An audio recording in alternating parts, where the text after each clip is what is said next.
Il conduisait une Honda Civic de 2008 toute cabossée, à chaque premier rendez-vous.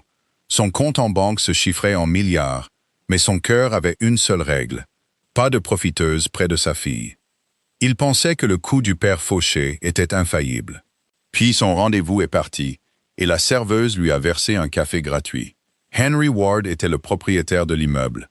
Il possédait la compagnie de transport qui avait livré l'acier du bâtiment, l'entreprise de logistique qui gérait les itinéraires des camions, et l'agence immobilière qui louait le restaurant du rez-de-chaussée. Mais ce soir, assis dans la banquette numéro 4 de l'Aurélia, il n'était qu'un type avec une chemise en flanelle délavée dont la courroie de distribution était soi-disant en fin de vie. Il fixait l'écran de son téléphone. 7h30. Elle était en retard. Henry but une gorgée d'eau. Les glaçons s'entrechoquèrent contre le verre, un son étrangement fort dans le murmure feutré de la salle chic. Il détestait ces rendez-vous. Il détestait la perfection stérile des amours modernes. On aurait dit une présentation pour lever des fonds, sauf que le produit, c'était la compagnie humaine. Mais sa fille de 6 ans, Ruby, lui avait demandé la semaine dernière pourquoi elle était la seule enfant de l'école à ne pas avoir de maman. Cette question s'était logée dans sa poitrine comme un éclat d'obus. Alors, il essayait, mais il essayait à ses propres conditions.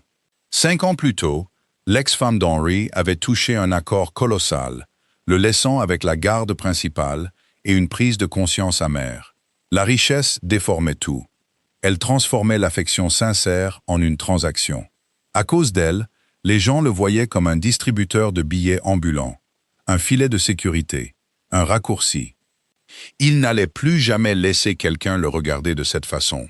Plus important encore, il ne laisserait personne voir Ruby comme un accessoire de luxe. Henry? Il leva les yeux. La femme qui se tenait près de la banquette était magnifique. Cheveux blonds cendrés, brushing parfait, un blazer anthracite sur mesure par-dessus un chemisier en soie, et une posture agressive qui suggérait qu'elle avait l'habitude d'obtenir ce qu'elle voulait. Son profil disait qu'elle s'appelait Victoria. « Victoria, salut !» Henry se leva, offrant un sourire poli et sa main. Victoria la prit. Ses yeux effectuèrent un scan rapide et impitoyable. Ils s'attardèrent sur les poignets effilochés de sa flanelle, puis sur ses bottes en cuir éraflé, et enfin sur l'absence évidente d'une montre de luxe à son poignet. La température dans son regard chuta de 10 degrés avant même qu'elle ne s'assoie. « Désolée, je suis en retard », dit-elle en se glissant dans la banquette. Elle n'avait pas l'air désolée. La circulation depuis le quartier des affaires était un cauchemar. Je viens de terminer une réunion avec mon gestionnaire de patrimoine. Pas de problème, dit Henry en se rasseyant.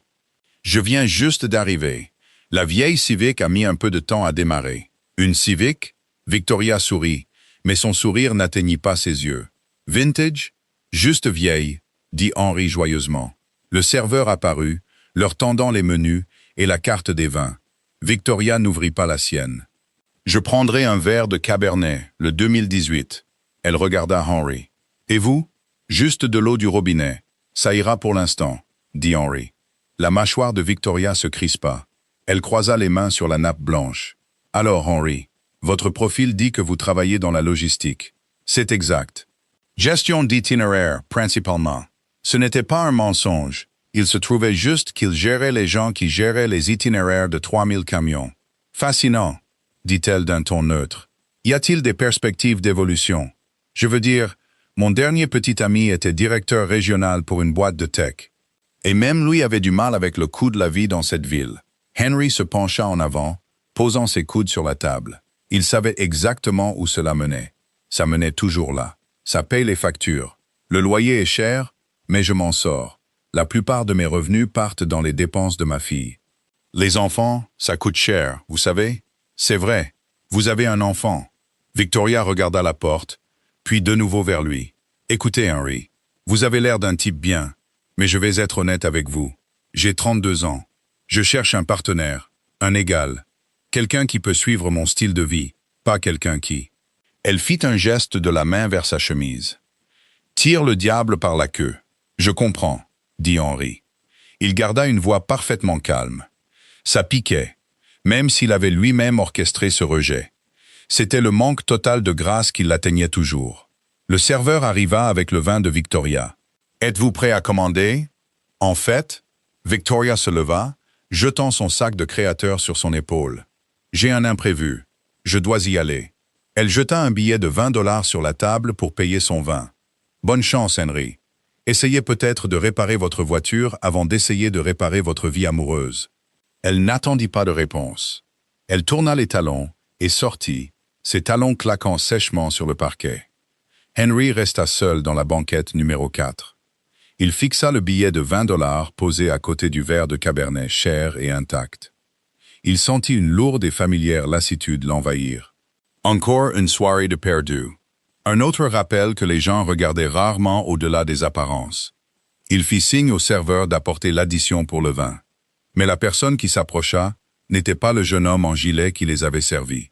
C'était une femme avec un tablier noir. Ses cheveux sombres étaient attachés en un chignon pratique et désordonné. Elle tenait une tasse de café fumant dans une main et une épaisse part de tarte aux cerises dans l'autre. Elle les glissa tous les deux sur la table devant lui, juste par-dessus le billet de 20 $. « C'est offert par la maison, » dit-elle. Sa voix était légèrement rauque, comme si elle avait passé la journée à parler par-dessus une foule bruyante. « On dirait que vous venez de survivre à un accident de train. » Nora Hayes n'avait rien à faire dans un tablier. Elle était la PDG et l'unique fondatrice du Hayes Hospitality Group. L'Aurelia était son établissement phare, le joyau d'une couronne de 22 restaurants haut de gamme répartis sur 3 continents.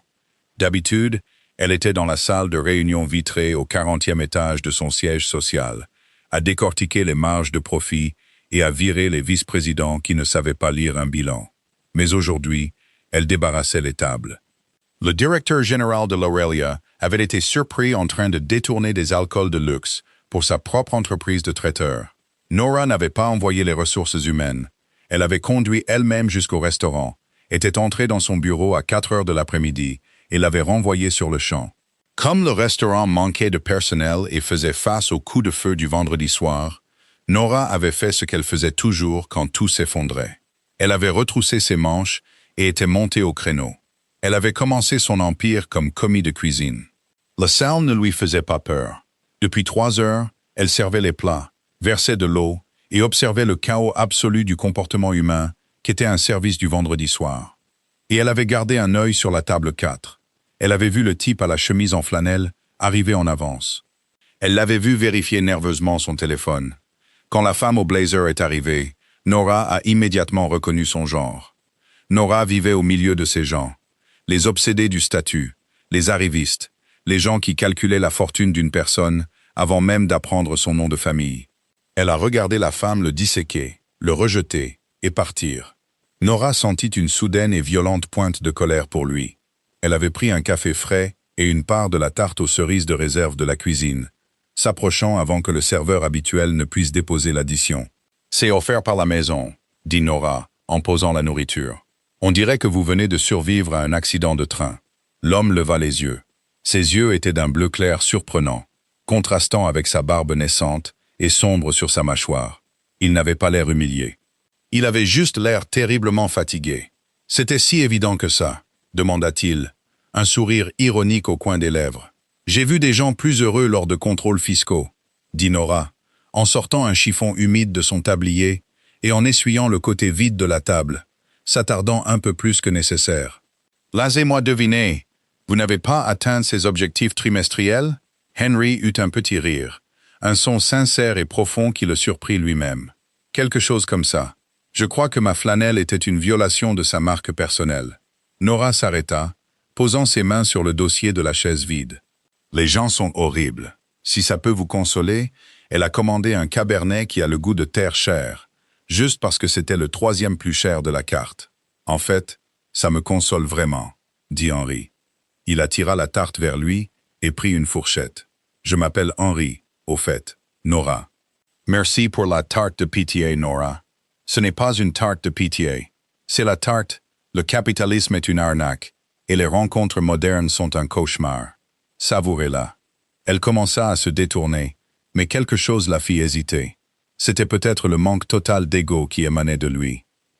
Les hommes que Nora fréquentait, des milliardaires de la tech, des magnats de l'immobilier, auraient hurlé sur le personnel ou piqué une crise pour masquer la douleur d'avoir été quitté par une femme. Henry, lui, était juste assis là, à manger sa tarte, acceptant tranquillement la réalité de la situation. « Vous ne vous êtes même pas disputé avec elle », nota Nora, croisant les bras sur son tablier. « À quoi bon ?» demanda Henry entre deux bouchées.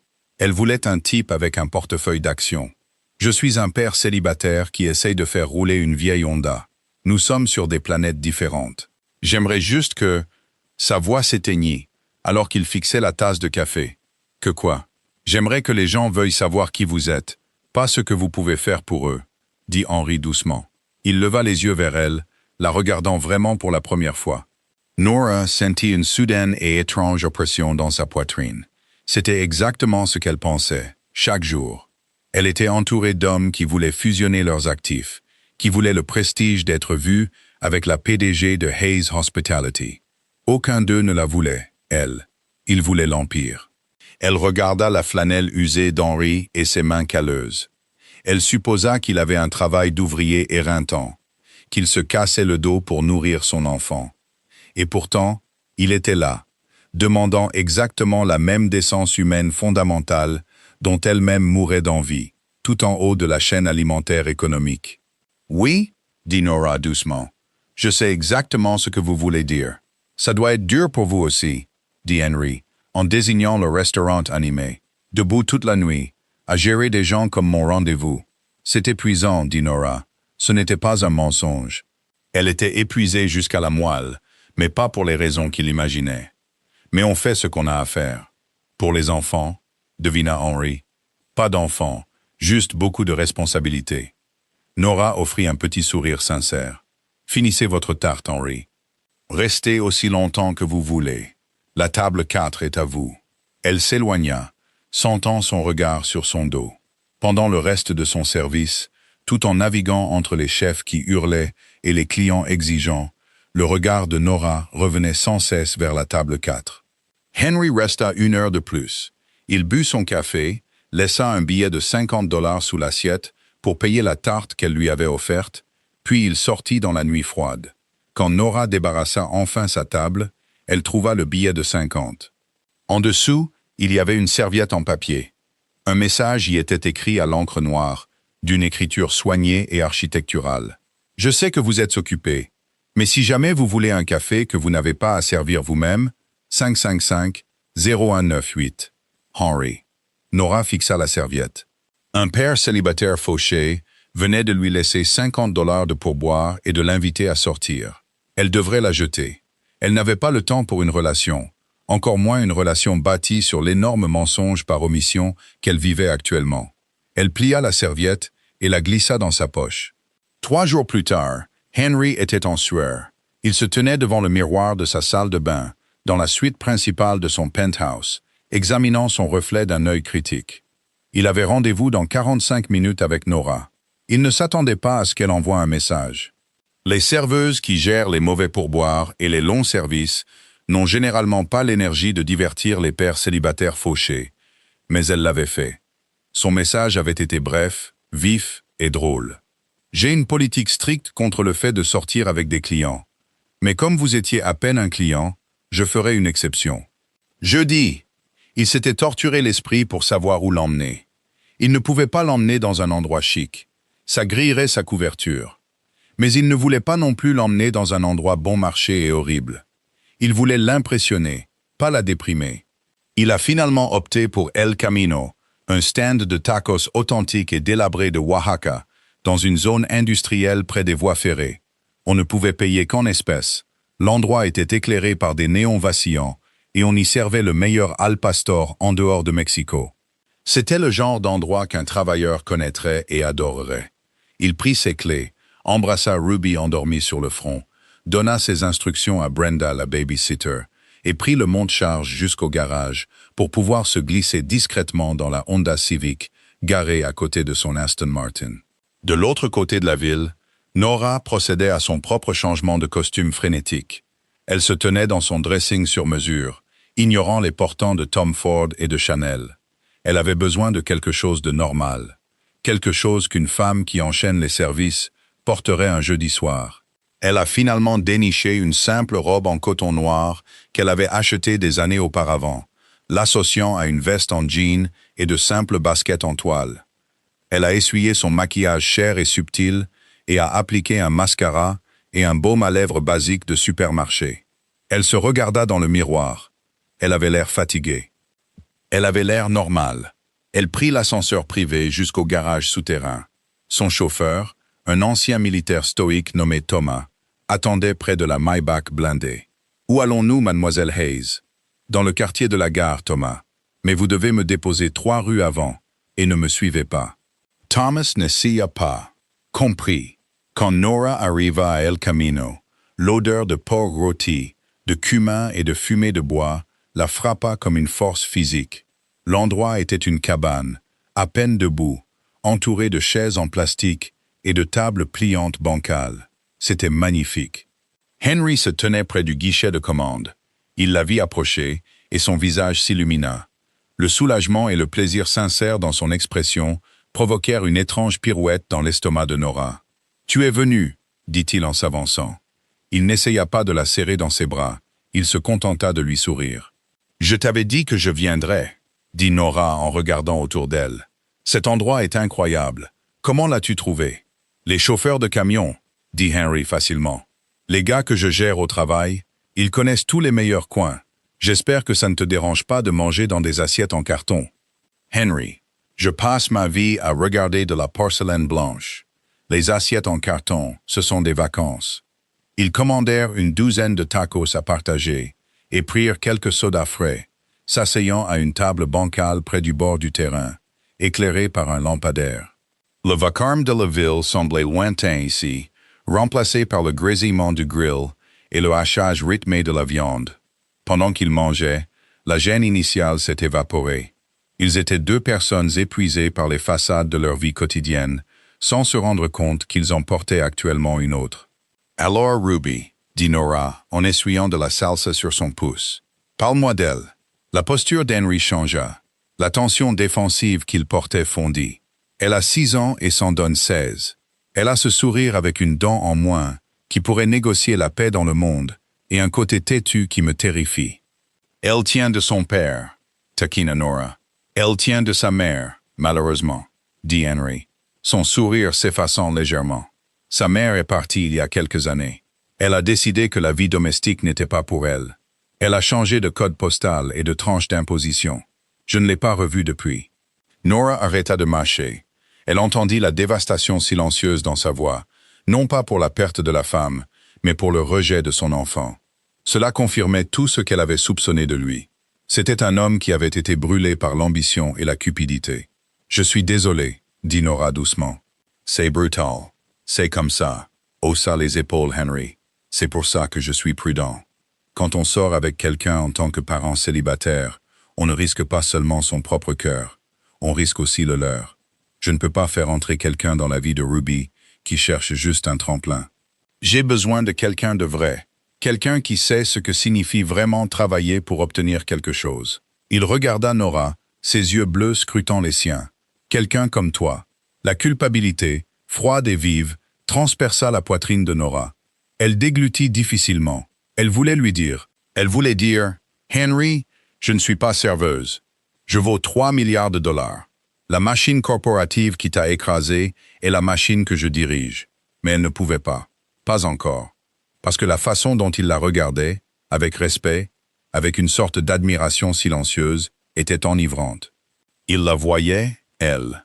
Pas sa richesse, pas son pouvoir, mais elle. « C'est dur, » mentit Nora, en baissant les yeux sur son assiette en carton. « Les services sont longs. Parfois, on se sent juste invisible. Les gens vous regardent sans vous voir. »« Je te vois, Nora, » dit Henry. Sa voix était basse, perçant le bruit ambiant de la rue. Avant que le moment ne s'étire trop, un homme corpulent au tablier taché de graisse sortit de l'arrière du stand de tacos en portant une caisse de citron vert. Il jeta un coup d'œil à leur table, regarda à 2 fois et s'arrêta. « Monsieur Ward. » Ton l'homme, un immense sourire illuminant son visage. « Monsieur Henry Ward, c'est bien vous. » Henry se figea. Le sang quitta son visage. L'homme qui s'approchait de lui n'était pas un inconnu. C'était Hector, l'ancien chef cuisinier d'une des cafétérias d'entreprise du siège de la logistique d'Henry. Henry avait personnellement financé la transition d'Hector pour ouvrir ce food truck il y a 2 ans. Hector s'essuya les mains sur une serviette et trottina presque jusqu'à eux. « Je ne vous ai pas vu depuis l'inauguration. C'est bon de vous voir. Comment va le grand patron? » Nora franchit les sourcils, regardant Hector à Henry. « Grand patron ?» Le cerveau d'Henry passa en sur-régime. Il se leva, riant bruyamment, se plaçant fermement entre Hector et Nora.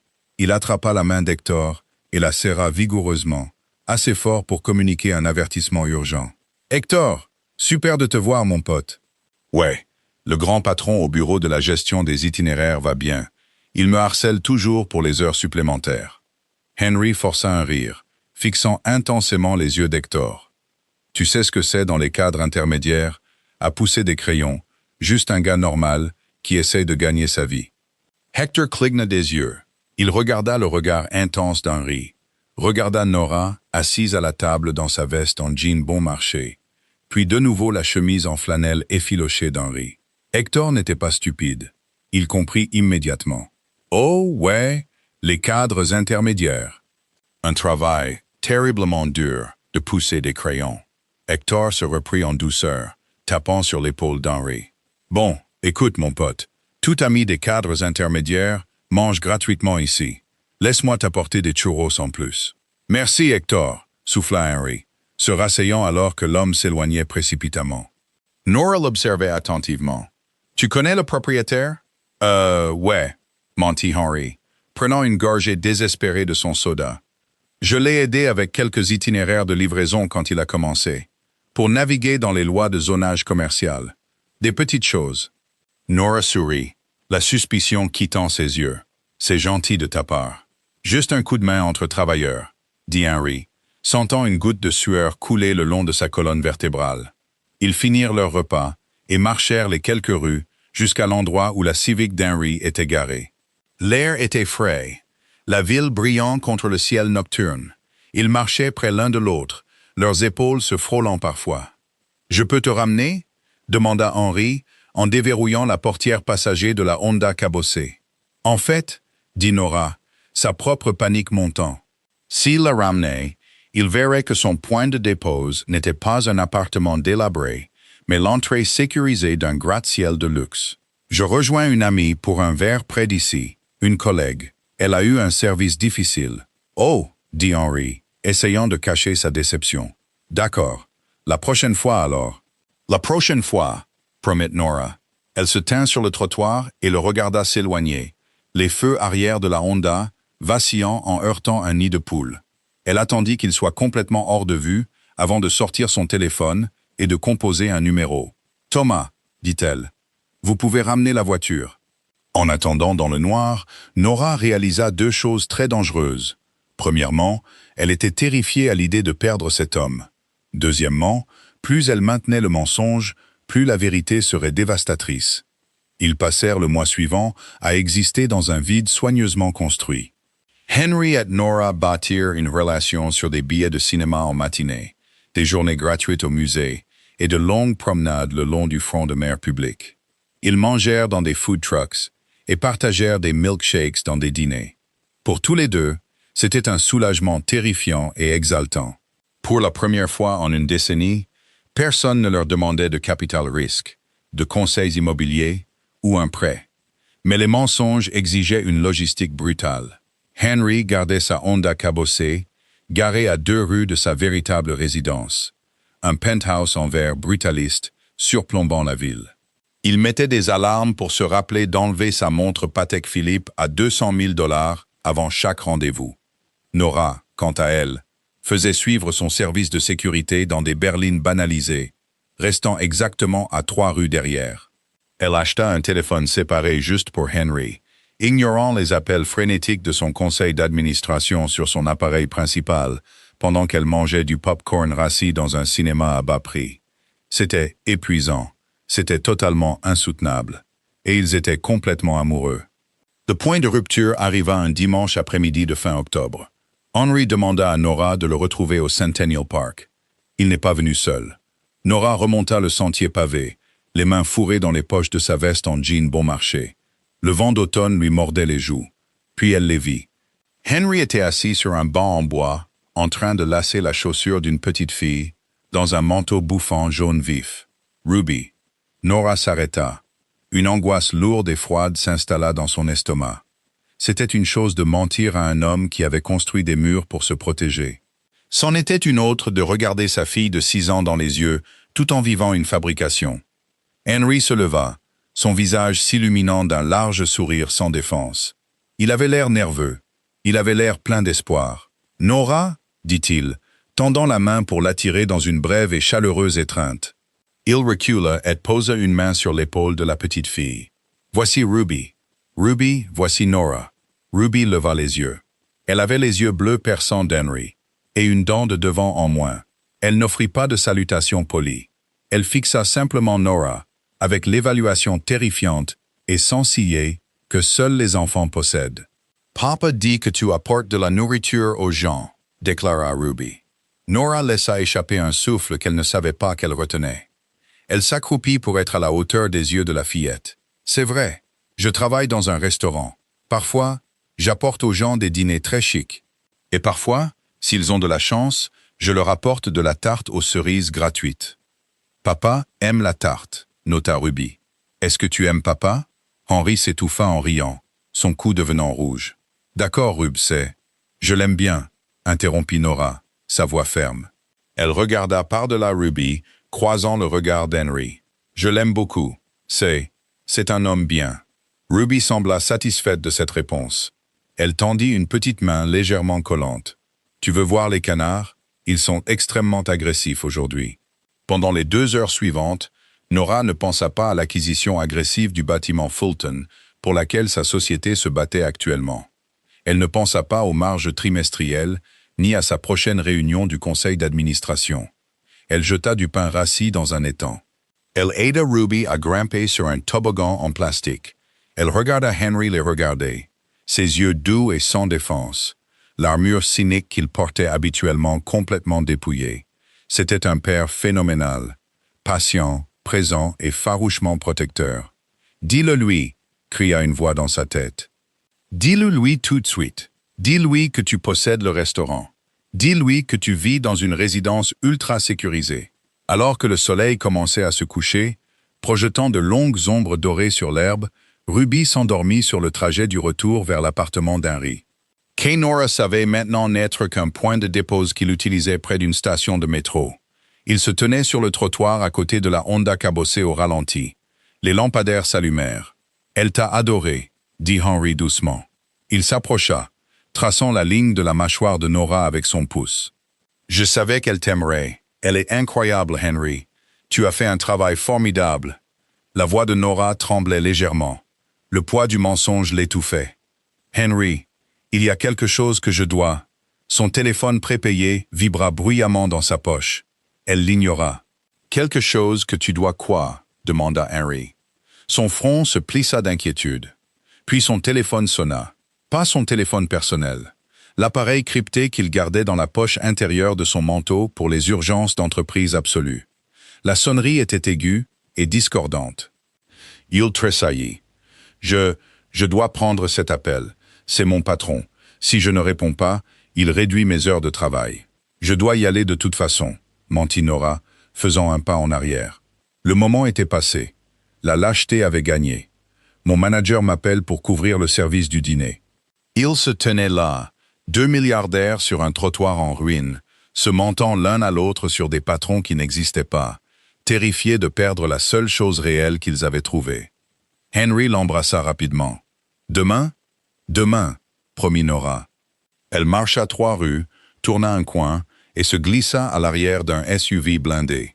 Son directeur des opérations, Richard, était déjà sur l'écran du moniteur intégré. « Nora !» aboya Richard. « Nous avons un problème avec l'acquisition du bâtiment Fulton. La société holding, qui possède la propriété, refuse notre offre finale. Ils veulent une réunion en face à face mardi. » Nora se frotta les tempes, le souvenir chaleureux du parc s'évaporant dans la froide réalité de son empire. « Très bien, organisez ça. Qui possède la société holding ?» Ward Holdings. Le PDG s'en occupe personnellement. Mardi matin, 9 heures. La salle de réunion au 60e étage de la tour Ward Holdings était un monument à la richesse et à l'intimidation. Des fenêtres du sol au plafond offraient une vue vertigineuse sur la ville, rendant les gens en bas aussi insignifiants que des points. La table était une seule plaque de marbre noir poli. Henry était assis au bout de la table. Il ne portait pas de flanelle effilochée.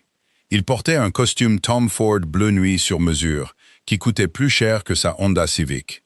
Une Rolex en platine serrait son poignet. Sa mâchoire était dure, impitoyable. Le père célibataire fauché et fatigué avait disparu. C'était Henry Ward, le super prédateur du marché de l'immobilier commercial de la ville. Son avocat principal se pencha. Hayes Hospitality est là. Il joue dur, Henry. La PDG est notoirement impitoyable. Qu'elle le soit, dit froidement Henry. Nous ne baisserons pas le prix du bail.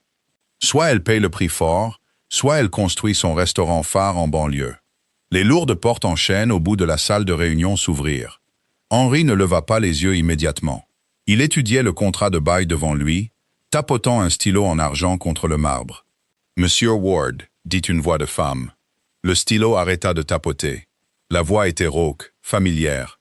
Une voix qui avait commandé une douzaine de tacos dans une assiette en carton. Une voix qui avait promis de le voir demain sur un trottoir en ruine. Henry leva lentement la tête. Nora se tenait à l'autre bout de la table. Elle ne portait pas de veste en jean bon marché. Elle portait un tailleur en soie blanche qui criait l'autorité absolue. Ses cheveux étaient tirés en un chignon sévère et impeccable. Elle était flanquée de 3 avocats qui semblaient terrifiés par elle. Les yeux de Nora se fixèrent sur Henry. Le silence dans la pièce devint absolu. Ce n'était pas un silence calme. C'était un vide qui aspirait l'air des poumons de toutes les personnes présentes. Henry regarda la serveuse qui lui avait versé un café par pitié. Nora regarda le gestionnaire de logistique fauché qui conduisait une Civic mourante. L'expression de Nora changea. Confusion, choc, puis une réalisation profonde et glaçante. Ses yeux tombèrent sur la Rolex en platine à son poignet, puis remontèrent vers ses yeux. La trahison la frappa comme un coup physique, rendant sa peau pâle. Henry sentit le sol se dérober sous ses pieds. La PDG de Hayes Hospitality, la propriétaire de l'Aurelia, la femme qui avait joué dans la terre avec sa fille dans un parc public tout en étant assise sur un empire de 3 milliards de dollars. Nora, souffla Henry. Les mots s'échappèrent, portant une note désespérée et fissurée qui fit tressaillir ses avocats. La mâchoire de Nora se crispa, la blessure disparut, remplacée par l'armure terrifiante et froide d'une PDG qui venait de survivre à une embuscade. « Richard », dit Nora, sa voix comme de la glace qui se fissure, sans jamais quitter Henry des yeux. « Videz la pièce, mademoiselle Hayes. »« Nous n'avons même pas, » commença son directeur des opérations. « J'ai dit, videz cette fichue pièce, » claqua Nora. Henry se leva. « Mes gens, dehors, maintenant. » En 10 secondes, les avocats et les cadres se précipitèrent hors de la porte, la refermant derrière eux avec un clic lourd et final. Ils étaient seuls, le milliardaire et la milliardaire. « Cadre intermédiaire », dit Nora. Les mots dégoulinaient de venin. Elle fit un pas lent vers la table. « Tu pousses des crayons pour une entreprise de logistique. Tu conduis une Honda Civic de 2008. Ton patron réduit tes heures de travail. » Henry agrippa le bord de la table en marbre. La colère, chaude et défensive, éclata pour masquer sa propre culpabilité. « Tu débarrasses des tables. Tu portais des baskets en toile. Tu m'as dit que tu couvrais le service du dîner dimanche soir. »« Je possède le restaurant, » cria Nora, la façade polie se brisant enfin. « Je possède tout le groupe hôtelier. J'ai viré le directeur ce jour-là et j'ai pris sa place. Tu es arrivé en ayant l'air d'un cas social et je suis tombé dans le panneau. » « Un cas social ?» Henry laissa échapper un rire dur et sans humour. Il contourna la table, réduisant la distance entre eux. « Tu crois que je voulais ton argent? J'ai plus d'argent que Dieu, Nora. C'était tout le but. Alors pourquoi mentir ?»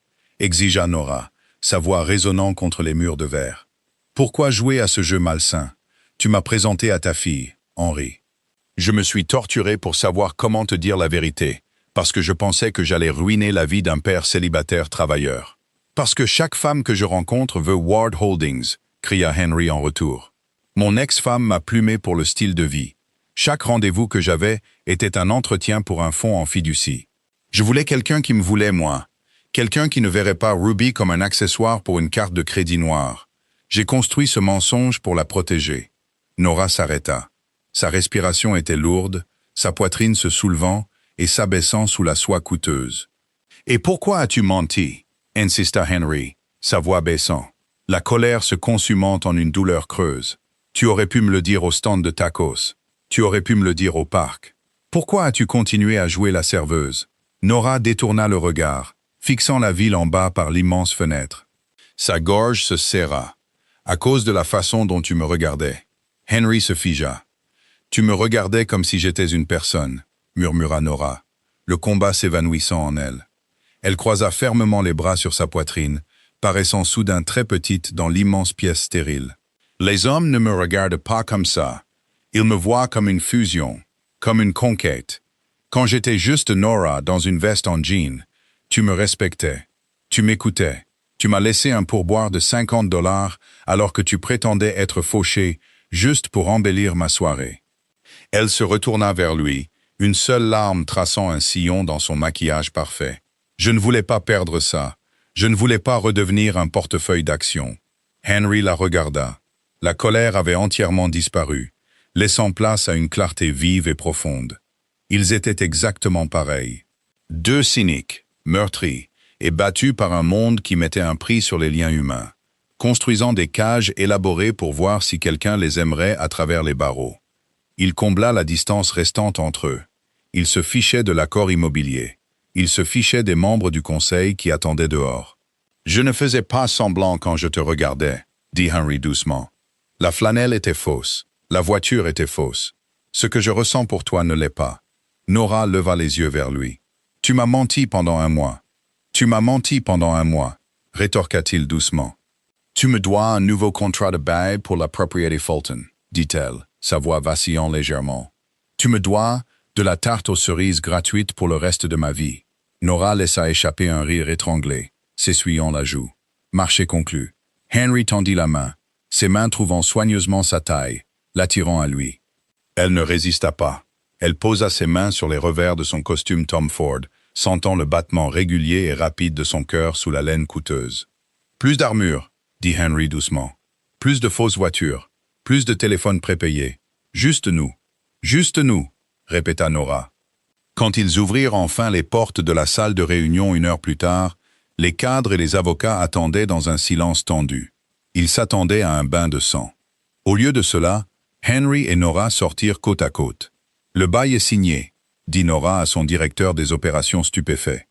Elle n'en dit pas plus. Elle ne le regarda pas. Elle regarda Henry. « Où allons-nous » demanda Henry, ignorant sa propre équipe juridique frénétique. « Je connais un endroit », sourit Nora. « L'éclairage est horrible, les chaises sont en plastique, et ça coûte $3 l'assiette. » Ils quittèrent la tour ensemble, sortant dans l'air froid de l'après-midi. Ils n'appelèrent pas la Maybach. Ils ne marchèrent pas jusqu'à l'Aston Martin. Ils marchèrent simplement dans la rue bondée, main dans la main. Deux personnes qui avaient enfin cessé de fuir le monde et avaient commencé à marcher l'une vers l'autre. Si vous aimez cette histoire sur le fait de briser les murs et de trouver une véritable connexion dans un monde cynique, appuyez sur le bouton j'aime. Abonnez-vous à la chaîne pour plus de drames profondément humains et émouvants qui vous montrent qu'il n'est pas nécessaire d'avoir une vie parfaite pour trouver un amour parfait. Partagez cette vidéo avec quelqu'un qui a besoin de se rappeler que le véritable amour regarde au-delà des apparences. Qu'auriez-vous fait à la place d'Henry ou de Nora?